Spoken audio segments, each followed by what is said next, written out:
Ina Angeline Viernes and welcome to my vlog!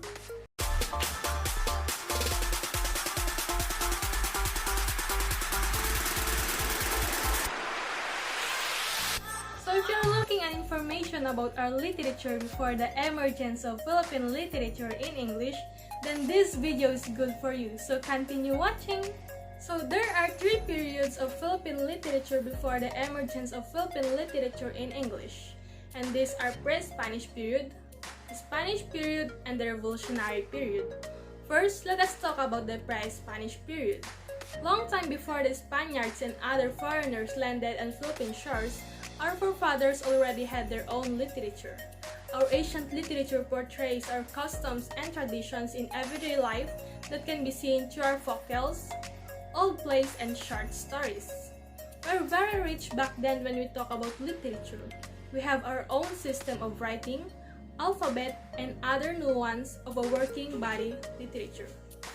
Now, going back to our Philippine literary pieces during the pre-Spanish period, majority of these are in oral traditions. Also, in attempt to define the world, to account the realities, and to express their feelings and beliefs, our ancestors made up interesting narratives in the form of origin myths, legends, and fables.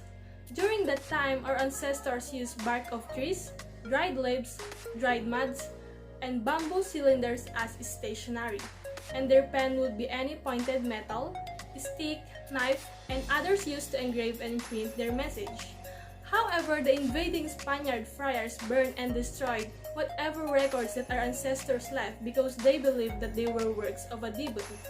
In addition, in this period, our literature was passed on by word of mouth until they reached the hands of the publishers who are interested in printing the manuscript of the ancient Filipinos. Pre-Spanish literature is characterized by legends, folktales, epics, folk songs, and other forms of pre-Spanish poetry like epigrams, riddles, chants, maxims, sayings, and sawikain. First is we have legends. Legends are fictitious narratives which explain the origin of a thing, place, location, or name. Example of these are the Legend of the Tagalog and the Legend of Maria Makiling. Next, we have folktales. Folktales is made up of stories about life, adventure, love, horror, and humor where one can derive lessons about life. Example of a folktale is the story of the moon and the sun. The third one is epic. Epics are long narrative poems in which a series of heroic achievements or events, usually of a hero involving supernatural forces or phenomena. Example of an epic are the Biag ni Lamang of the Ilocano epic and in the Indarapatra at Sulaiman of the Mindanao epic. Fourth one is folk songs. Folk songs are one of the oldest forms of Philippine literature that emerged in the pre-Spanish period, and these songs mirror the early forms of culture. Example of folk songs are Kundiman, Kumintang, and Kalindao. We also have the other forms of pre-Spanish poetry such as epigrams. Popular examples include Aanhin mo pa ang damo kung patay na ang kabayo. Next one is riddles. Example of this is, maliit pa si kumare umaakyat na sa tore, and the answer is, langgam. We also have chant. One example of chants among the Ilocanos when they have to spill a hot water, they would say, bari-bari dayu-dayu, ikad-kadayom apo. And we also have the maxims, proverbs, and sayings. Now, let us move on to the next period, which is the Spanish period. The Spanish colonization in the Philippines started in 1565 during the time of Miguel Lopez de Legazpi, the first Spanish Governor-General in the Philippines. The Spaniards stayed here for 333 years, and in that span of time, many changes occurred in the lives of Filipinos. They embraced the Catholic religion, changed their names, and were baptized. Furthermore, before the Spaniards moved here in the Philippines, they have already set their goals, which also known as 3 Gs: gold, glory, and God. Gold is the accumulation of wealth, glory is the supremacy of Spain over Portugal as a superpower, and God is the most important among the three, which aims to convert the natives to Christians. Due to the long period of colonization of the Philippines by the Spaniards, they have exerted a strong influence on our literature. The first Filipino alphabet, called Albata, was replaced with the Roman alphabet. The teaching of the Christian doctrine became the basis of religious practices. The Spanish language became the literary language during this time. European language and traditions brought here became assimilated in our songs, corridos, and moromoros. Ancient literature was collected and translated to Tagalog and other dialects. Many grammar books were printed in Filipino like Tagalog, Ilocano, and Visayan. Our periodicals during these times gained a religious tone, and religious themes dominated the literature in this period. And now I am going to present to you the first books during the Spanish period. First, we have the Doctrina Christiana.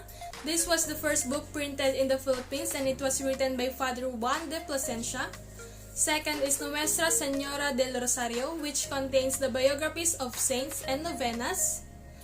Third is Libro de los Cuatro Pontrimieras del Hombre. Fourth is Ang Barlaan at Josephat. Fifth, The Passion, which is the book about the life and sufferings of Jesus Christ. Urbana at Felisa, a book by Modesto de Castro, the so-called father of classic prose in Tagalog. And last is Ang Mga Dalit kay Maria, which is a collection of songs praising the Virgin Mary written by Father Mariano Sevilla in 1865. Also, in this period, folk songs became widespread in the Philippines. Each region had its national song from the lowlands to the mountains of Luzon, Visayas, and Mindanao. Folk songs truly manifest the artistic feelings of the Filipinos. Example of these are Atin Ko Pong Sing Sing, Sarong Banggi, Leron Leron Sinta, and Pamulinawen. Furthermore, there are many recreational plays performed by Filipinos during the Spanish times. Almost all of them were in poetic forms. An example of these are Tibag, Lagaylay, Da Senaculo, Panunuluyan, Da Salubong, Carillo, Da Zarzuela, and The Sainet. We also have more recreational plays during this time, such as The Moro Moro, Karagatan, Duplo, The Balagtasan, The Dungaw, Awit, and Last Corrido. Now, let us move on to the third period, which is the period of Enlightenment and the Revolutionary period. During this period, reform-minded Filipinos launched the propaganda movement. This movement was spearheaded mostly by the intellectual middle class like Jose Rizal, Marcelo del Pilar, Luciano Lopez Haina, Antonio Luna, Mariano Ponce, Jose Maria Panganiban, and Pedro Paterno. The objective of this movement were to seek reforms. And these are the highlights of the propaganda movement during this period. There were three principal leaders of the propaganda movement. They were Jose P. Rizal, Marcelo H. del Pilar, and Luciano Lopez Haina. Here are highlights about them and what they have done for our country. First one is Jose Protasio Rizal Mercado y Alonso Rielonda. Some of his major works are Noli Me Tangere, Al Filibusterismo, and Mi Ultimo Adios.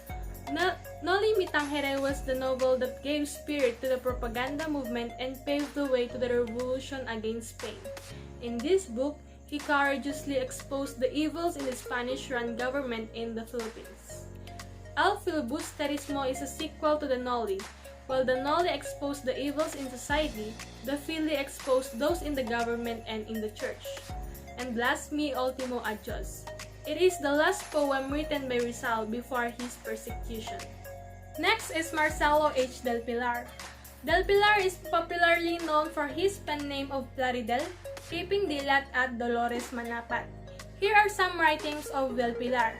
Kaiingat kayo, Dasalan at Tuksuhan, Ang Kadakilaan ng Diyos, Sagot sa Espanya sa Hibik ng Pilipinas, Dupluhan Dalit Mga Bugtong, La Soberania and Pilipinas. This shows the injustices of the friars to the Filipinos. Por Telefono, and pasyong dapat ipag-alab ng puso ng taong babasa. The third great leader of the propaganda movement is Graciano Lopez Haina, the most notable hero and genius of the Philippines. Here are some works of Graciano Lopez Haina: Ang Fray Butod, La Hija del Fraile, and Everything is Hambog. Sa mga Pilipino, a speech which aimed to improve the condition of the Filipinos to become free and progressive, Pag-alis sa buwis sa Pilipinas, and Institusyon ng Pilipinas. There are also other propagandists during this period, and one of them is Antonio Luna. His pen name was Tagailog, and most of his works dealt with Filipino customs, and others were accusations about how the Spaniards ran the government. Some of his works are Noche Buena, Sed de Vierten, La Tertulia Filipina, Pur Madrid, and La Casa de Huepedes.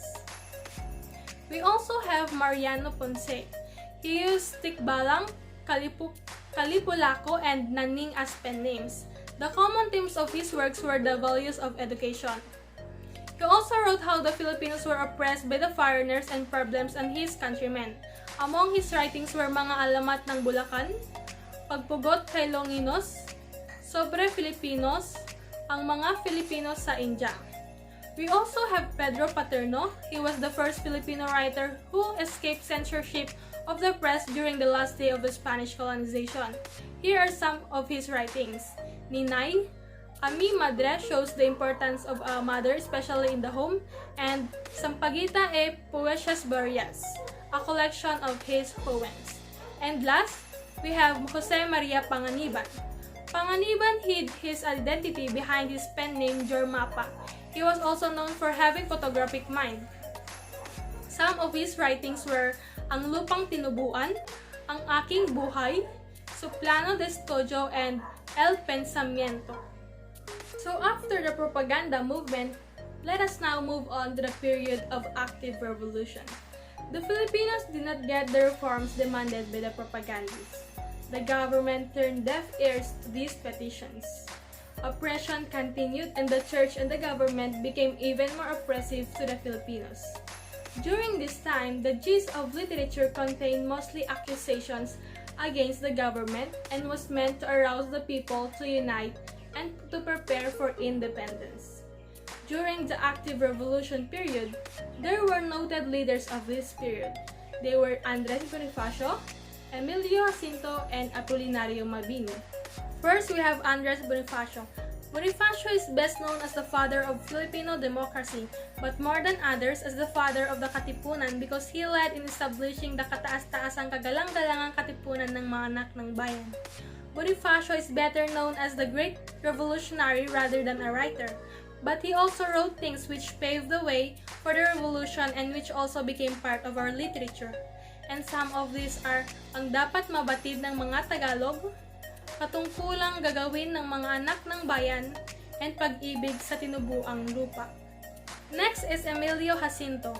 Emilio Jacinto was the intelligent assistant of Andres Bonifacio in the establishment of the Katipunan. He is called the brains of the Katipunan. Some of his works are Kartilya ng Katipunan, a primer book on the Katipunan in English, Liwanag at Dilim, A Mi Madre, and Alapatria. We also have Apolinario Mabini. He became the right hand of Emilio Aguinaldo when the latter founded his republic in Malolos.